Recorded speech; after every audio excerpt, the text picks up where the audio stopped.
Trop petit.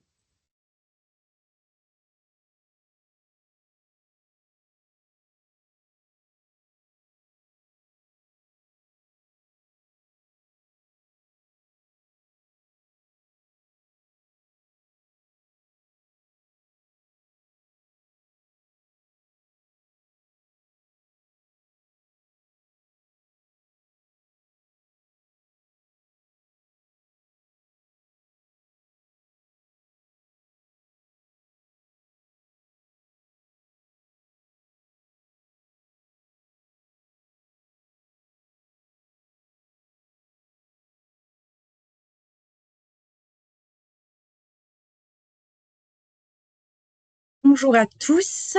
Euh, Merci d'être là. On va attendre 1 ou 2 minutes qu'il y ait un maximum de connexion et puis on va débuter ce webinaire.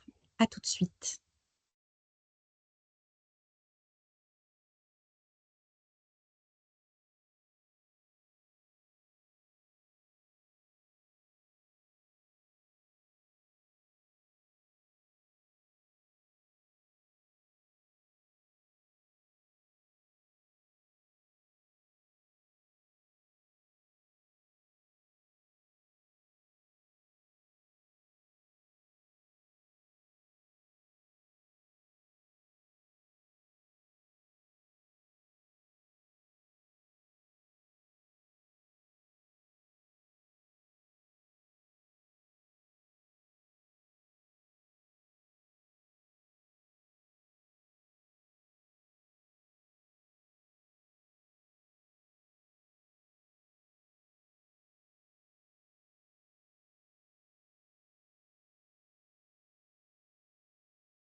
Oui, c'est normal que vous ne m'entendiez pas. On attendait un petit peu que ça se connecte, mais du coup, on va pouvoir démarrer. On est déjà 150. Euh, donc, est-ce que vous m'entendez bien déjà? J'espère que tout est OK. Bonjour à tous et à toutes. Merci de prendre le temps de nous rejoindre pour ce webinaire donc consacré à l'intelligence artificielle générative et ses impacts sur le secteur du commerce et plus particulièrement à l'impact de son intégration sur les métiers et les compétences. Donc, pour me présenter très brièvement, moi, c'est Marie Fraîche. Je suis chef de projet transition numérique et innovation à l'Opcommerce. Et aujourd'hui, euh, on a le plaisir de vous proposer donc un webinaire centré sur les résultats d'une étude. Cette étude, elle s'intitule L'intelligence artificielle générative, quels enjeux dans le commerce? Elle a été menée entre septembre 2024 et juin 2025. Pour vous présenter cette étude et en animer un peu la restitution, on a le plaisir d'accueillir donc Axel Benetou, consultante en stratégie RH au sein du cabinet Diosasi, Axel, qui a mené et suivi tout le déroulement en fait de cette étude. Pour vous donner un tout petit peu plus de contexte, c'est une étude qui a été pilotée par l'Observatoire de l'e-commerce à la demande de nos branches professionnelles et avec le suivi du comité d'orientation technique dans un contexte où vraiment l'intelligence artificielle générative, on le sait, elle représente une évolution majeure pour les entreprises du commerce, tant vraiment sur le plan des organisations que des compétences.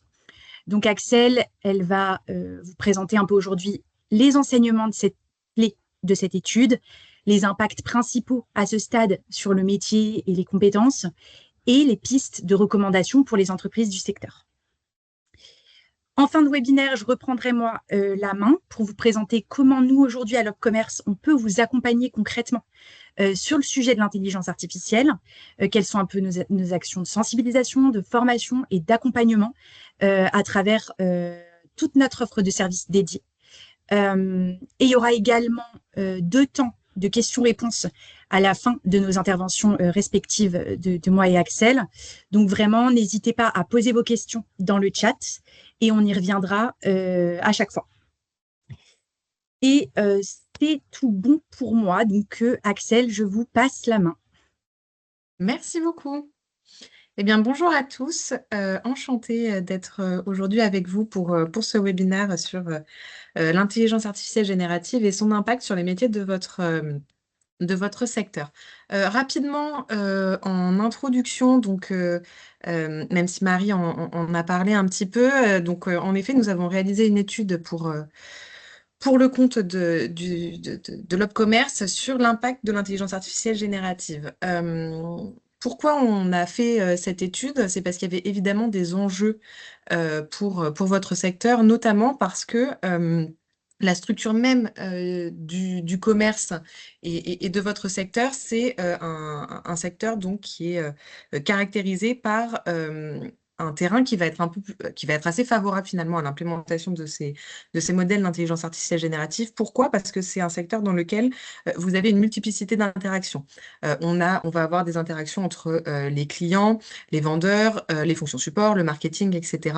C'est aussi un secteur dans lequel on a une multiplicité de canaux d'interaction, c'est-à-dire qu'on va avoir des canaux à la fois physiques, des canaux qui peuvent être via le web, via les mobiles, via tout ce qui va être le marketplace, etc.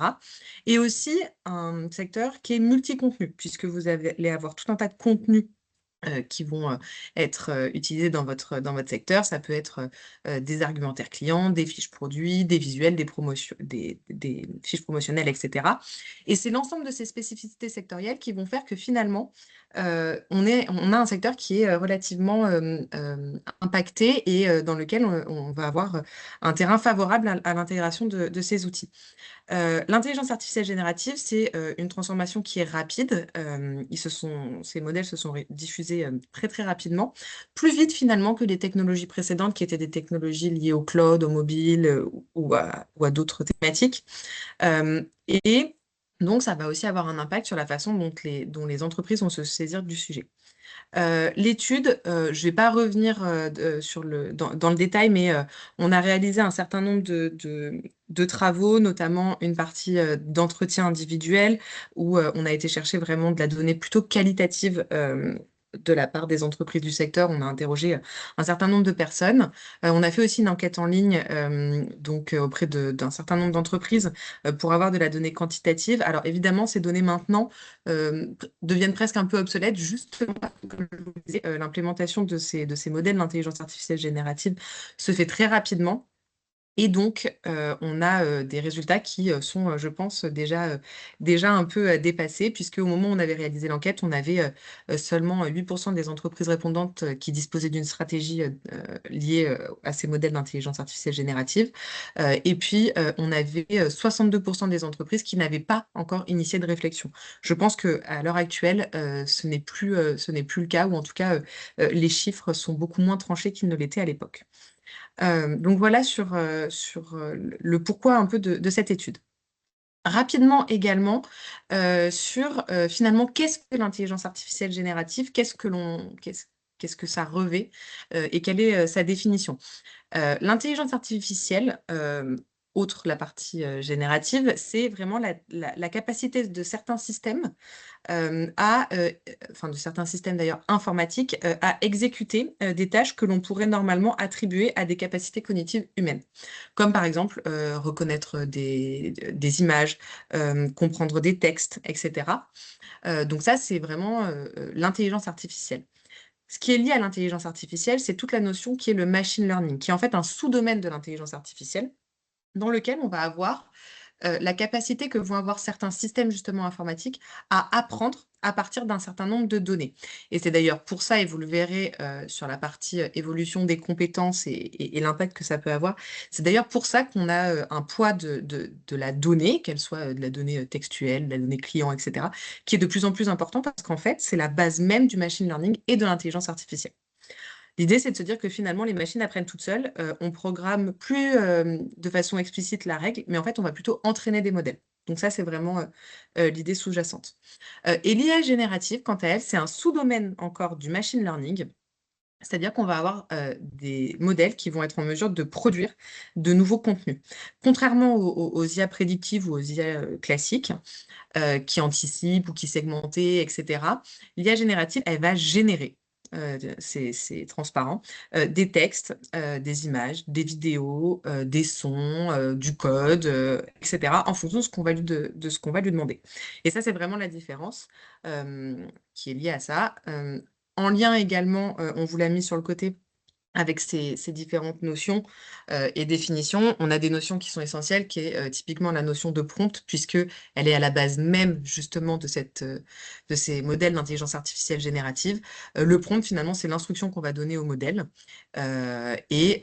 c'est une des compétences fortement émergentes que l'on va avoir, en lien avec l'implémentation de ces outils. Pour l'instant, sur les différentes fonctionnalités,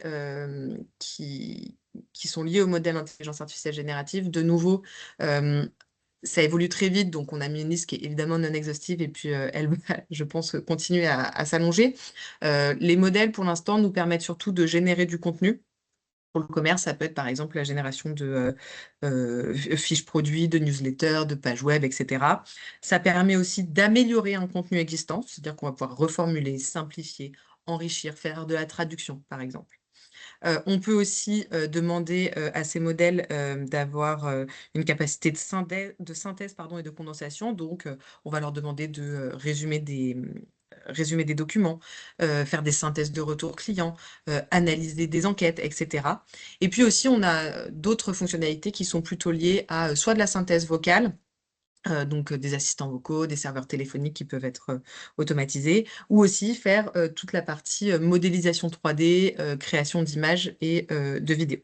Voilà, pour des utilisations de type des présentations de produits, du merchandising virtuel ou des choses comme ça. Donc voilà pour les principales fonctionnalités et la définition de l'intelligence artificielle générative.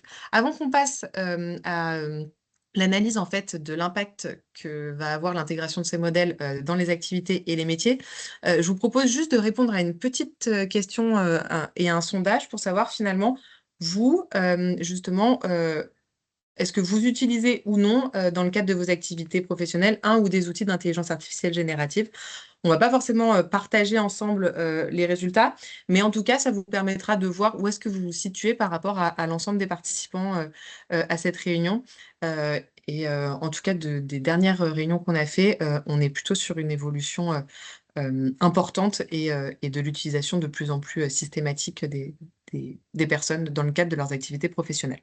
Voilà. Donc je vous laisse répondre à la question et puis je vous propose, qu'on, passe également, en parallèle à, l'analyse de l'impact, donc sur les activités et les métiers. En effet, donc on a posé ensemble, finalement, les concepts qui étaient liés à l'intelligence artificielle générative et on va voir un peu, l'impact opérationnel, que ça peut avoir. Est-ce que finalement, l'intégration de ces modèles, va changer dans les activités métiers? Dans la réalité, et c'est ce que, la plupart des entreprises nous ont confirmé et ce n'est pas, enfin, c'est le cas dans votre secteur, mais aussi dans d'autres, puisqu'on réalise cette étude dans le cadre d'autres secteurs. On se rend compte, en tout cas à l'heure actuelle, que, les modèles d'intelligence artificielle générative ne remplacent pas les métiers dans leur ensemble. En fait, on est plutôt sur une modification de l'équilibre interne des tâches. C'est-à-dire que on va avoir certaines tâches qui vont avoir tendance à se renforcer et d'autres qui, à l'inverse, vont plutôt, avoir une importance qui va tendre à être limitée ou en tout cas qui va se réduire et certaines tâches qui vont, à l'inverse, être vraiment émergentes et nouvelles. Donc on est plutôt, voilà, sur un rééquilibrage interne des tâches, que sur, voilà, un remplacement d'un métier dans son ensemble ou dans son entièreté. Je vous propose qu'on commence d'abord, sur, donc, tous les métiers qui sont plutôt liés à la relation client, au e-commerce, à la personnalisation des offres et cetera.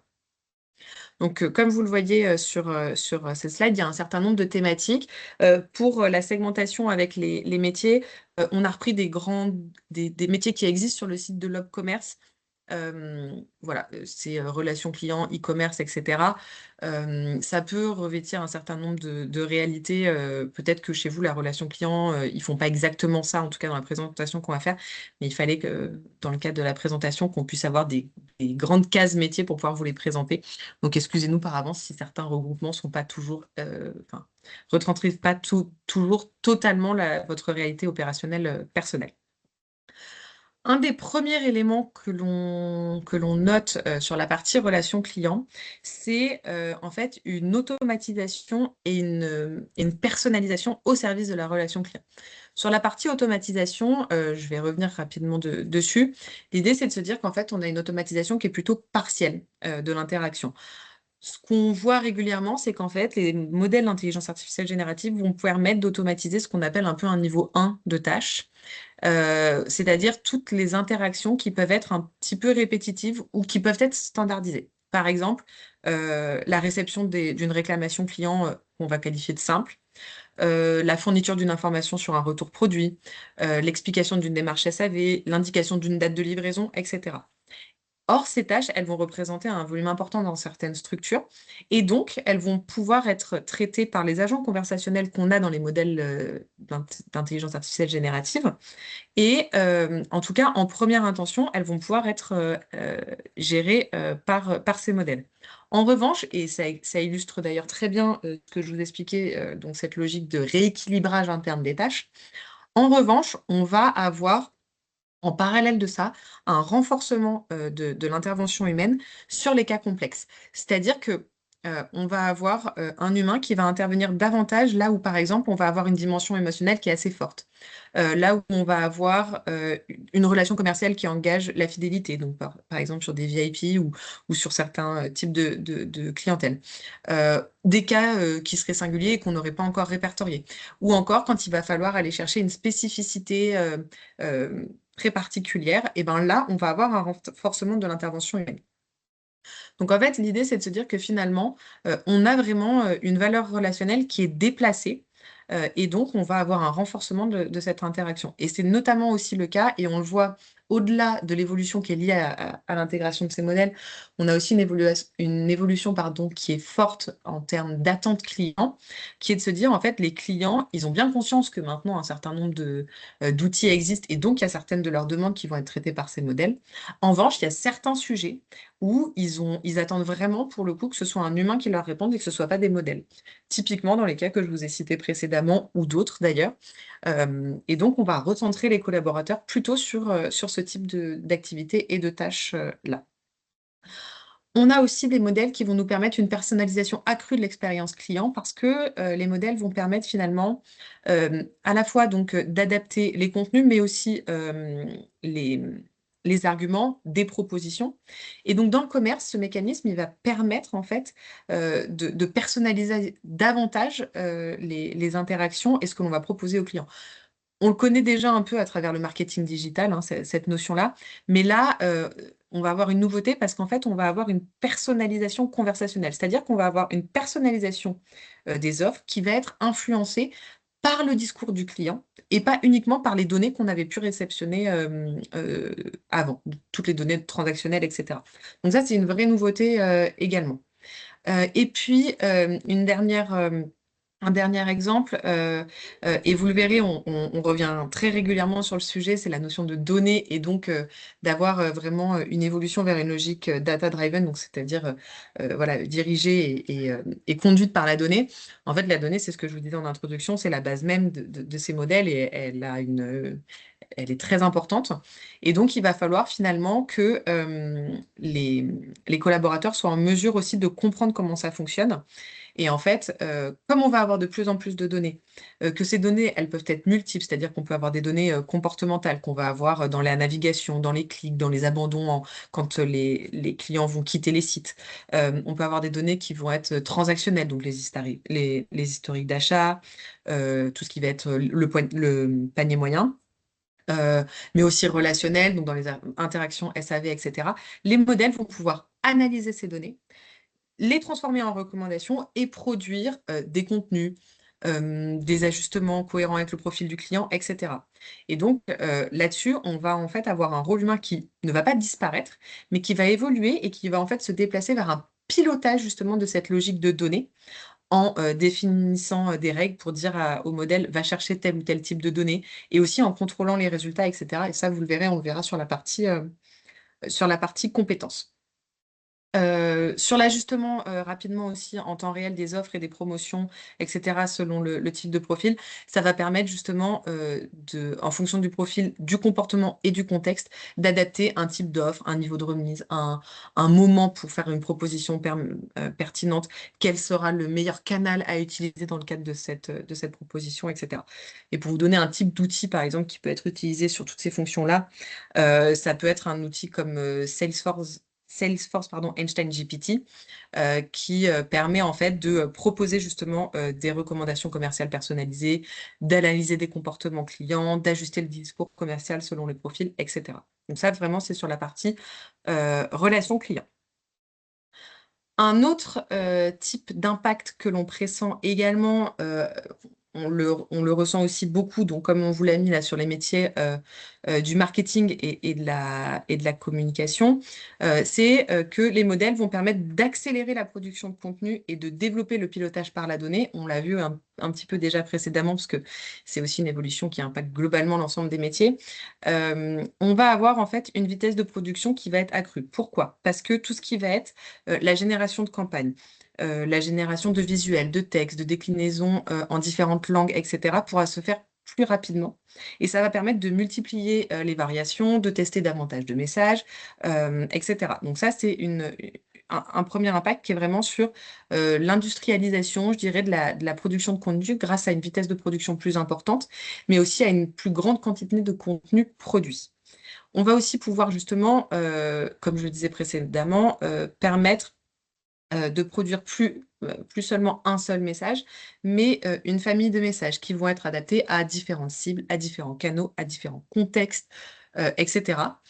Donc ça, c'est aussi une évolution et qui est permis justement, comme je le disais précédemment, qui est permise grâce à toute la partie données, puisque on va avoir davantage de données et en fait, on va pouvoir analyser aussi grâce à la récupération de l'ensemble de ces données, analyser les performances, segmenter, tester, ajuster, etc. Et donc, toutes ces fonctions marketing notamment vont évoluer vers plus de coordination, vers plus aussi de transverse pour pouvoir aller expliciter justement la production qui a été permise grâce à ces outils aux autres services de l'entreprise.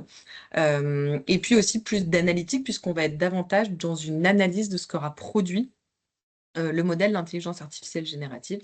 Et sur ce type de métier-là, ça peut être typiquement comme outil, on va avoir, alors on a toujours classiquement tout ce qui va être Gemini, ChatGPT, Copilot, etc.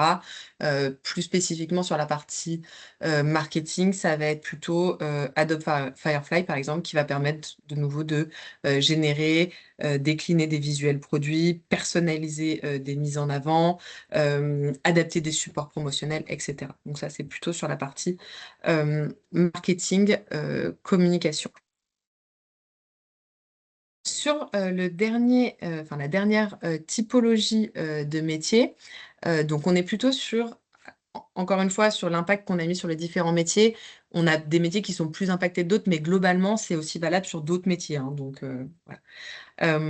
Donc sur les métiers plutôt donc, du juridique, de la logistique, entrepôt, achat, création et style, etc., on a un impact qui est assez important, qui est en lien avec l'automatisation des tâches techniques et le renforcement du pilotage humain. Pourquoi? Parce que en fait, sur ce type justement de métier-là, on va avoir un certain nombre de données, donc c'est ce que je vous expliquais, qui est de se dire on va pouvoir faire toute une partie d'analyse documentaire, typiquement sur la partie juridique. On va avoir toute une partie d'analyse documentaire, d'aide à la rédaction de certains contrats, parce que ça va permettre finalement d'automatiser la tâche d'analyse documentaire et d'assistance rédactionnelle. Euh, donc, on va pouvoir plus uniquement produire des reportings ou des tableaux de bord, etc. Mais on va pouvoir aussi, les outils vont permettre de manipuler des textes structurés, typiquement des contrats. Et donc, dans le juridique, les outils vont permettre de faire une analyse, par exemple, de conditions générales, vont permettre également de faire une extraction de clauses, de proposer un draft contractuel sur des modèles internes, etc. C'est également le cas sur la partie achat. On va pouvoir rédiger des modèles d'appel d'offres fournisseurs, comparer des réponses. Et donc, ça va permettre d'accélérer cette préparation un peu amont et de laisser l'expertise finale aux collaborateurs. C'est notamment très important sur des domaines justement juridiques, contrôle, conformité, etc., où finalement, le collaborateur va avoir un niveau un petit peu, pas supplémentaire, mais renforcé d'analyse et d'expertise parce que sur la production d'un contrat qu'on pourrait voilà, dire basique, il va aller chercher la bonne clause qui est très spécifique à un contexte, à un client, ou peut-être se fonder sur la dernière jurisprudence en date que l'outil n'aurait pas vue. Et donc, on va vraiment aussi lui demander aux collaborateurs d'avoir cette capacité d'analyse critique pour aller apporter le petit supplément qui va bien sur un travail de base. On a aussi tout un impact qui est lié à la prévision, au suivi des flux et à la gestion des stocks, parce que on a, grâce au modèle intelligence artificielle générative, on va pouvoir avoir une dimension un petit peu plus, je dirais, plus prédictive, plus simulatoire, puisque typiquement sur ce type de fonction-là, c'était des fonctions qui étaient déjà très orientées données. Et en fait, on va avoir juste voilà, plus une dimension prédictive et simulatoire. Pourquoi? Parce que typiquement, grâce au modèle, on va pouvoir avoir une anticipation, par exemple, des ruptures en magasin sur des périodes critiques. Typiquement, la rentrée scolaire, les fêtes, etc. Nous, je vous donne un exemple très concret, on nous a déjà remonté des cas d'usage, par exemple, où les modèles permettaient de proposer des promotions quand ils anticipaient que dans les 2 semaines à venir, il allait faire beau et donc que les personnes allaient davantage faire de barbecue et donc proposer des promotions sur certains produits en lien avec cette météo changeante, etc. Sur toute la partie flux, ça permet aussi de détecter tout ce qui va être des anomalies de transport, d'interpréter par exemple des retards, proposer des solutions, etc. Et sur la partie stock, ça va être plutôt de l'analyse de rotation produit, proposer des réassorts, arbitrer par exemple, typiquement des priorités aussi entre le magasin, le e-commerce, etc. Donc là-dessus, on a vraiment aussi un impact important.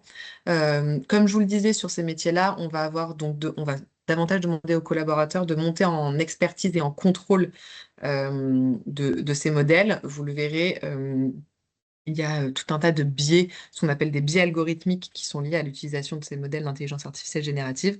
On va demander finalement aussi aux collaborateurs de pas seulement d'être en mesure de demander au modèle de produire un résultat, mais de comprendre la logique qu'il y a derrière, de vérifier la cohérence et parfois aussi de justifier les conséquences que ça peut avoir. Et ça, c'est aussi bien en interne pour des clients internes ou d'autres services qu'en externe directement auprès de clients externes, donc que ce soit un client, un fournisseur, etc. Et donc, on va voilà, plus avoir un juriste qui va rédiger entièrement, mais un juriste qui va peut-être davantage valider l'adéquation et la conformité. Un acheteur qui va peut-être plus collecter les datas marché, mais qui va arbitrer des scénarios fournisseurs, etc. Donc, on a vraiment là-dessus une montée euh, en expertise et en contrôle, et aussi une montée en compétence sur la partie vérification, interprétation et sécurisation de certains résultats produits, parce qu'on est sur des fonctions où on a quand même un risque juridique qui est important, et puis aussi toute la notion de risque économique qui est liée à ces éléments-là. Un dernier point peut-être sur le point spécifique des métiers qui sont liés à les achats, les collections, styles, etc. Les modèles d'intelligence artificielle générative vont permettre d'analyser rapidement les tendances et donc d'alimenter tout ce qui va être la partie conception. On va pouvoir simuler par exemple des collections selon les saisons, extraire aussi des tendances mode que l'on a vues sur les réseaux sociaux, etc. Et donc ça va permettre justement d'analyser davantage les tendances et d'aider à la conception des collections. Donc voilà sur la partie métier. Je vous propose qu'on passe à la partie compétences. Vous allez le voir, il y a certains points qui sont redondants, enfin, parce que finalement l'impact sur les activités est intimement lié à l'impact sur les compétences. Donc vous allez le voir, il y a un certain nombre de sujets qu'on a déjà évoqués ensemble. On a deux slides sur cette partie compétences, un qui est plutôt lié, le premier que je vais vous présenter maintenant, à ce qu'on pourrait appeler des compétences plus comportementales, et un deuxième qui est un petit peu plus sur des compétences techniques, même si, de nouveau, la segmentation entre les deux est parfois assez floue. Ou en tout cas pas toujours évidente, en sachant que ce sont des macro-compétences, évidemment, selon le type de poste, selon le secteur, la taille de l'entreprise, etc. On ne demande pas à tous les collaborateurs d'avoir un niveau d'expert sur chacune de ces compétences, et c'est évidemment à géométrie variable selon les différents profils. On a donc ce premier bloc de compétences sur les nouvelles dynamiques relationnelles qui sont liées au modèle d'intelligence artificielle générative. En effet, les modèles donc d'IAG introduisent un nouveau mode d'interaction dans la relation client, dans les processus internes, et on va devoir finalement jongler entre l'action de la machine et puis aussi celle du collaborateur. Et donc, on va avoir, certes, donc l'automatisation de certaines tâches répétitives qui vont être prises en charge, en tout cas sur la partie, initiale, par, donc, les modèles d'intelligence artificielle générative. En revanche, c'est ce que je vous disais, précédemment aussi, on va avoir un besoin que les collaborateurs développent, davantage de compétences sur, de l'écoute, de l'adaptation, de l'empathie, ou en tout cas les renforcent s'ils les ont déjà. Parce que, on va demander aux collaborateurs, puisque les modèles arrivent à traiter un certain nombre d'interactions, initiales, d'avoir une écoute active plus importante, de pouvoir être, en mesure aussi de reformuler de façon adaptée en fonction de la personne qu'ils ont en face d'eux, pour expliciter aussi les résultats. D'être aussi dans une gestion émotionnelle d'un certain nombre d'éléments, qui pour l'instant, en tout cas sur cette partie-là, ne peut pas être délégué, au modèle d'intelligence artificielle, générative. Et donc, par exemple, si je vous donne une situation, concrète, on peut avoir je sais pas, un client qui serait mécontent, suite à un retard de livraison typiquement, et le modèle d'intelligence artificielle générative, il va pouvoir donner par exemple l'information technique, du pourquoi il y a eu un retard, du délai de retard, enfin et cetera. Mais il va pas gérer le sentiment de frustration de nos clients. Et donc, c'est là-dessus, en fait, que le collaborateur va devoir se renforcer et apporter aussi de la valeur ajoutée là-dessus, parce que la valeur humaine, là, elle va se situer dans justement la gestion empathique, l'apaisement, proposer le bon geste, le bon ajustement commercial, etc. Et donc, c'est là où on va demander aux collaborateurs de renforcer ses compétences.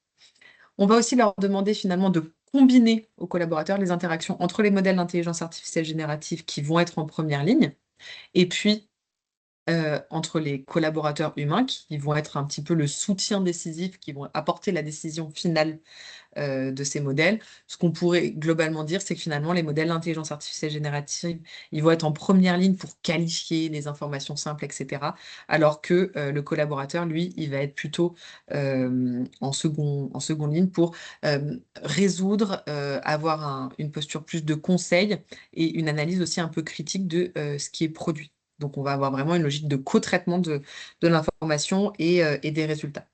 La communication humaine doit, se renforcer, c'est le deuxième bloc que vous voyez ici. Il va falloir finalement que les collaborateurs soient en mesure davantage de reformuler, contextualiser les réponses proposées par les modèles d'intelligence artificielle générative. Certes, les modèles vont pouvoir proposer un texte, mais ce sera aux collaborateurs de l'adapter au client, au contexte, au canal, à la situation.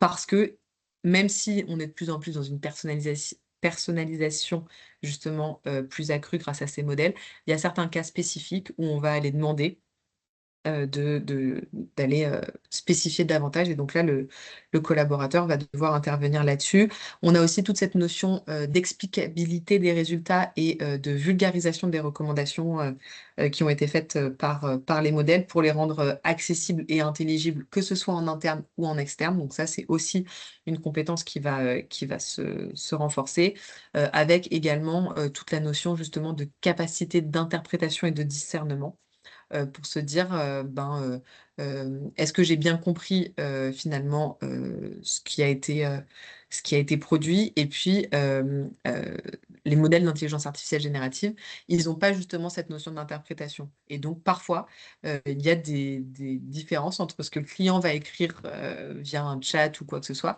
et ce que ça voudra dire en réalité. Typiquement, il y a peut-être des sous-entendus que les modèles ne vont pas saisir, des émotions que les modèles ne sont pas encore en mesure de comprendre. Et donc là-dessus, on va attendre aussi une posture davantage portée là-dessus pour les collaborateurs. C'est aussi donc en lien avec tout ce qu'on a vu précédemment comme l'intelligence émotionnelle dans l'expérience client, ce que je vous disais. On a tout un tas de réclamations qui sont sensibles où on va demander aux collaborateurs d'avoir une approche humaine et personnalisée. Donc ça, c'est des compétences aussi où on va voilà, aller davantage sur ces thématiques-là. Et donc, il va falloir avoir des compétences qui se renforcent sur ces thématiques-là, d'interpréter aussi, d'être en mesure d'interpréter tout ce qu'on va appeler les signaux faibles dans des situations complexes. Typiquement, les signaux faibles, ça va être le ton utilisé, des hésitations ou des choses comme ça. Donc ça va vraiment rester dans le domaine humain et ça va se renforcer. Et puis, on a aussi, et ça c'est un gros bloc de compétences sur lequel on insiste beaucoup et qu'on a vraiment perçu dans le cadre des différentes enquêtes et études que l'on a pu mener, finalement, c'est de renforcer l'esprit critique et la prise de recul. Et ça, c'est des compétences qui vont fortement se renforcer.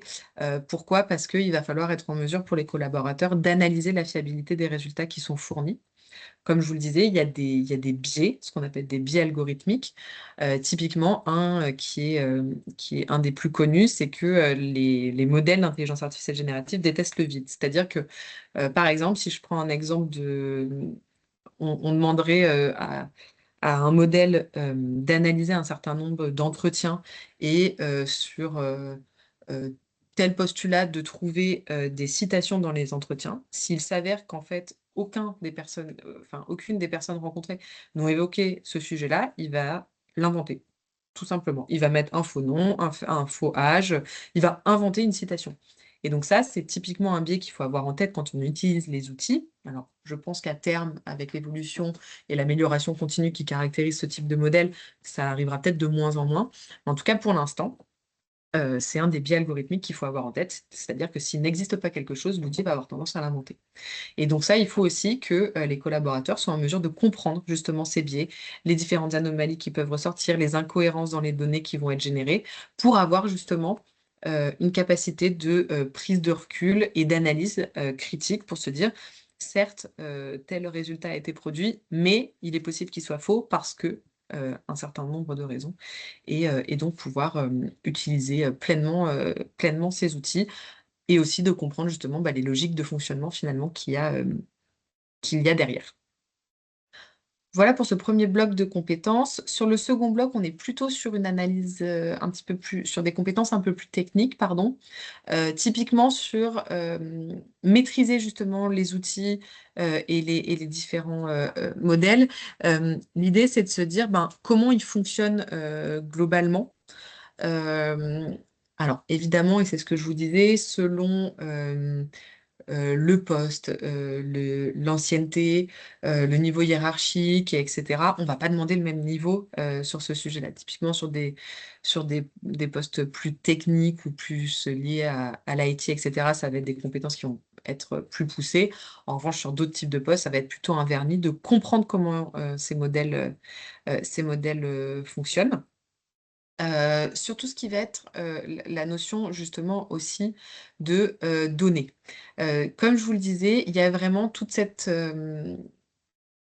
finalement, la donnée sous-tend vraiment beaucoup toute la partie intelligence artificielle et c'est comme ça en fait qu'il fonctionne. Donc, il va falloir que les collaborateurs soient en mesure de comprendre quelles sont les sources de données, via quel canal on peut les récupérer, comment elles se croisent, comment elles sont traitées pour pouvoir faire en sorte que les modèles fonctionnent correctement. Il y a aussi toute une notion qui est de se dire, comme je vous le disais, maintenant les modèles permettent aussi d'être plus proactifs, de faire plus de prédictifs, et ils vont faire émerger aussi un certain nombre d'indicateurs, d'alertes, et il va falloir que les collaborateurs soient davantage en mesure de comprendre comment fonctionnent ces indicateurs et également de les interpréter. Mais aussi, justement, de pouvoir expliciter comment on a récupéré telle donnée, et là c'est en lien avec la maîtrise des outils et des systèmes, comment on a récupéré telle information, à partir de quelles données, pour pouvoir l'expliciter au client et garantir justement la transparence dans les interactions clients. Une compétence aussi très, très importante, et je pense que vous en avez déjà largement entendu parler, c'est toute la notion de prompt engineering. C'est la capacité, en fait, que vont avoir les collaborateurs à formuler des requêtes qui vont être claires, qui vont être précises, contextualisées à destination justement des modèles. Ça, c'est très important. Encore maintenant, souvent, quand on nous dit: «Ah mais, je trouve que cet outil est pas performant, j'ai posé telle ou telle question, il m'a répondu, la réponse était à côté de la plaque ou pas pertinente». En fait, on se rend compte que la plupart du temps, c'est aussi une problématique, pardon, de de comment, la requête a été formulée, et souvent, on a des prompts qui sont mal faits, et c'est aussi ce qui fait qu'on a, des réponses qui sont, pas exploitables ou pas adaptées, et donc on a, vraiment un besoin de renforcer cette compétence de prompt engineering pour interroger correctement les modèles et pouvoir récupérer, des données qui soient à la fois pertinentes, mais aussi spécifiques. Un dernier point sur la partie compétences, c'est la maîtrise des enjeux éthiques et réglementaires. Heu, on se rend compte, au-delà de l'utilisation des outils d'intelligence artificielle générative, qu'en fait, justement lié aussi à cette notion de données, il y a toutes les règles qui sont liées, à la protection des données sensibles, et personnelles, et c'est d'autant plus le cas, justement quand on interagit avec des clients. Toute la notion aussi, de RGPD et cetera, pour se dire, quelles sont les données que je peux intégrer dans les modèles? Qu'est-ce qui est confidentiel? Qu'est-ce qui ne l'est pas? Donc ça, c'est des compétences qui vont devoir aussi se renforcer, ou en tout cas, acculturer les collaborateurs sur ces thématiques-là. On a aussi des risques, qui sont liés à la cybersécurité notamment, qu'il faut avoir en tête, quand on utilise ces outils, et de plus en plus aussi, on a, l'usage éthique de ces outils, notamment, également sur toute la partie, environnementale, puisqu'on sait que les requêtes, ont un impact environnemental qui est non négligeable, et donc il faudra aussi, sensibiliser, les collaborateurs finalement sur, quel impact peuvent avoir les requêtes, et justement pourquoi il faut, dès le départ, essayer d'avoir un prompt, qui soit pertinent, bien rédigé, pour éviter des allers-retours incessants, et à chaque fois, régénérer des requêtes, et donc limiter l'impact environnemental que cela peut avoir. Voilà pour la partie compétences. Juste avant qu'on passe, à la dernière partie, en tout cas moi de mon intervention sur cette partie-là, et donc du plan d'action, je vous propose une 2e, question, qui est en lien justement avec, finalement, est-ce que vous avez déjà entendu parler au sein de votre entreprise, d'actions qui accompagnent ces outils ou pas? Pour voir, finalement, où est-ce que les entreprises se situent sur cette thématique? Comme je vous le disais au tout début de cette présentation, nous, quand on a réalisé, l'étude, c'était, en tout cas, peu développé. Les actions, qui visaient à accompagner l'intégration de l'intelligence artificielle générative étaient peu développées à ce moment-là. Donc, je pense que ce sera peut-être, moins le cas, maintenant, ou en tout cas que le résultat ça sera, moins tranché. Quoique, puis je vois, pardon, en temps réel, que pour l'instant, en tout cas, OK, on est plutôt sur un 50-50, enfin 47-53. Très bien. Merci en tout cas à ceux qui ont participé. Ce qui veut dire qu'il y a peut-être aussi une notion de communication, puisque sur la deuxième possibilité, c'est: «Non, pas à ma connaissance», donc en effet, il y a peut-être des choses qui sont faites mais pas communiquées. Je vous propose donc qu'on passe, pardon, aux pistes d'accompagnement.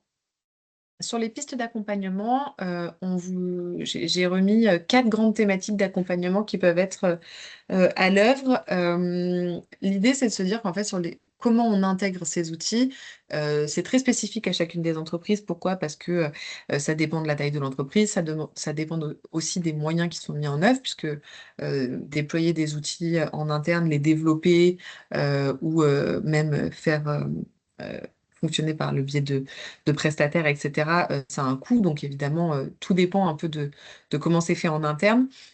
Mais ce qu'il faut avoir en tête, c'est que sur ce que je vous présente là, c'est pas cumulatif. Alors évidemment, ce serait, fantastique si on arrivait, si chacune des entreprises, implémentant un modèle d'intelligence artificielle générative arrivait à faire tout ça. Mais en tout cas, là, ce que je souhaitais présenter, c'est plus de vous donner un catalogue sur qu'est-ce qui peut être fait sur ces différentes thématiques pour accompagner ces modèles. On a une première grande macro-thématique qui est sur finalement la gouvernance, le cadrage stratégique et la sécurisation des usages. Pourquoi on a cette première thématique-là? Parce que finalement, dans tous ces modèles d'intelligence artificielle générative, on se rend compte aussi, en tout cas nous, c'est ce on a senti et ce qu'on a constaté dans le cadre de nos études, c'est que au-delà des outils qui sont poussés par l'entreprise ou qui sont encadrés dans leurs usages, il y a aussi tout un tas d'outils qui sont utilisés de façon personnelle dans le cadre des activités professionnelles. Et donc, il faut aussi pouvoir sécuriser ces usages-là. L'objectif, c'est vraiment aussi de passer, justement, comme je vous le disais, d'usages qui sont diffus à des usages qui vont être encadrés et maîtrisés. Pour ça, il y a plusieurs choses qui sont possibles. On peut déjà structurer la gouvernance, c'est-à-dire mettre en place un comité IA, arbitrer des cas d'usage en fonction des remontées métiers et des besoins. Donc vraiment, ça c'est pour la partie gouvernance. On peut aussi avoir le fait de mettre en place des règles d'usage internes avec une charte qui permet d'encadrer les usages ou en tout cas à minima sensibiliser les collaborateurs sur ces usages et la façon dont on le fait. Également de communiquer et de sensibiliser justement les collaborateurs aux enjeux juridiques, RGPD, cybersécurité quand on utilise ces outils-là. Et puis, on peut aussi désigner un référent IAG. Alors, il peut y en avoir un au sein de l'entreprise, mais on peut aussi en positionner dans les différentes, ce qu'on peut appeler des filières métiers ou en tout cas, voilà, dans les différents métiers, pour que, ils puissent justement, faire le lien entre la partie technique et la partie métier, faire remonter des cas d'usage, faire remonter des problématiques qui seraient, apparues dans l'utilisation des outils, et cetera. Donc ça, c'est plutôt sur, comment on cadre, et on sécurise, les usages. On a une deuxième thématique qui est sur l'acculturation, la sensibilisation et la conduite du changement. Finalement, on se rend compte, et c'était aussi le cas sur les précédentes transformations numériques, donc type cloud par exemple, ou des choses comme ça. Il y a des freins culturels. Ça, le- L'importance de ces freins dépend aussi du secteur, mais il y a toujours des freins culturels à ces évolutions, des craintes, et donc il faut pouvoir aussi accompagner et réduire justement ces freins et ces craintes. La réduction de ces freins et de ces craintes, elle passe aussi par expliciter finalement qu'est-ce que ça peut apporter. Parce que nous, en tout cas, on s'est rendu compte dans la réalisation de cette étude qu'on avait un certain nombre de personnes qu'on rencontrait qui ne comprenaient pas l'intérêt que cela pouvait avoir. En fait, vraiment, ils ne voyaient pas qu'est-ce que l'outil pouvait leur apporter dans leur activité professionnelle quotidienne.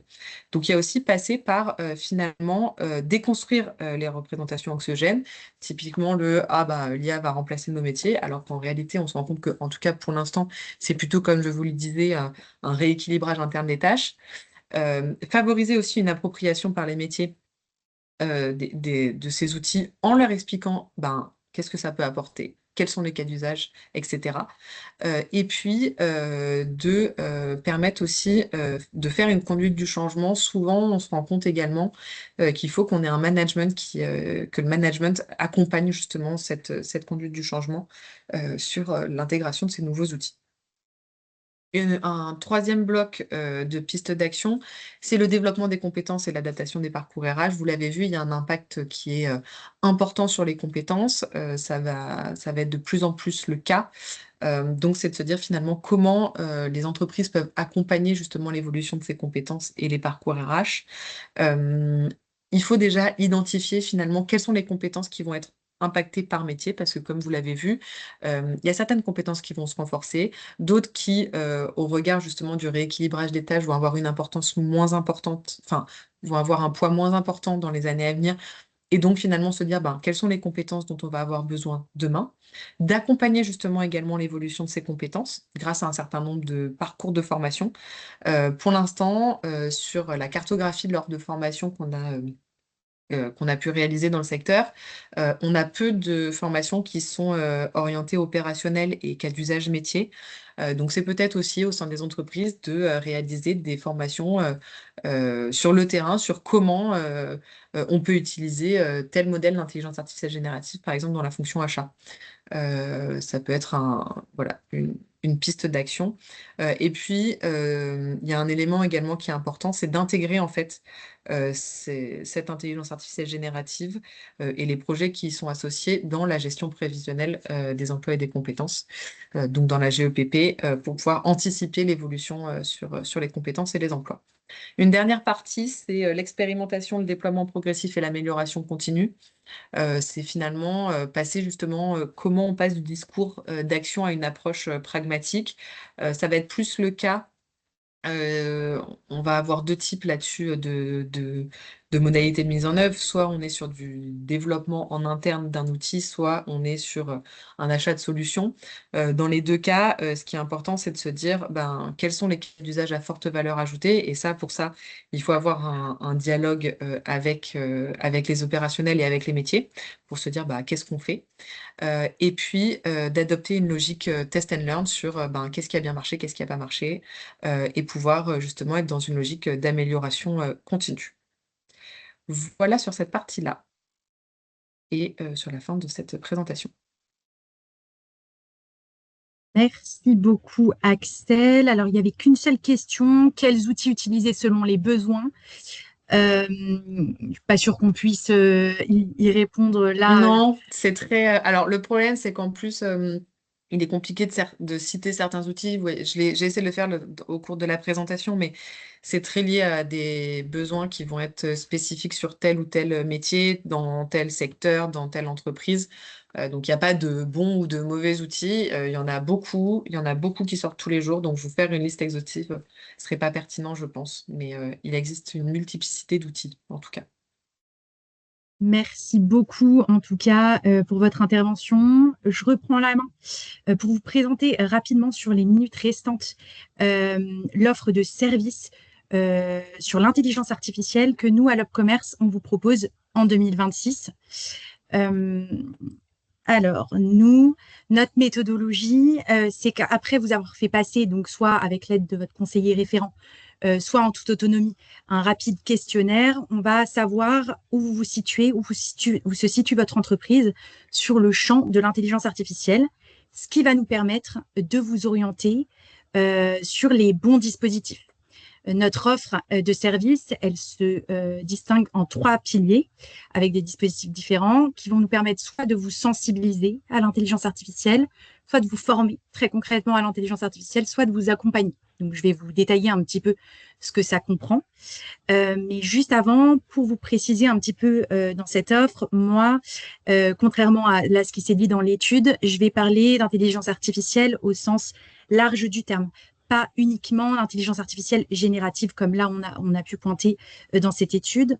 Pourquoi? Parce que les problématiques aujourd'hui, les enjeux, ils peuvent aussi être traités par des modèles d'IA générative classiques, non génératives. C'est le cas dans beaucoup de cas d'usage sur la gestion des stocks et des achats, par exemple. Et donc, autre enjeu de notre offre de service, c'est de bien vous amener à questionner. Oui, l'intelligence artificielle a des capacités incroyables, personne ne remet ça en question, mais du coup, comment la mettre en place correctement? Pour quels enjeux? Pour quels objectifs? Quels investissements? Quelle rentabilité? Nous, l'idée, c'est de ne pas vous amener à faire de l'intelligence artificielle pour faire de l'intelligence artificielle. C'est de repositionner un petit peu la stratégie. Et c'était d'ailleurs une piste évoquée par Axel. Donc, pour ça, on a donc un premier pilier, donc vous sensibiliser avec des webinaires comme aujourd'hui, Café du commerce, beaucoup d'actions en fait qui vont être mis à votre disposition, des événements, des ressources pour vous permettre de vous sensibiliser sur le sujet de l'intelligence artificielle.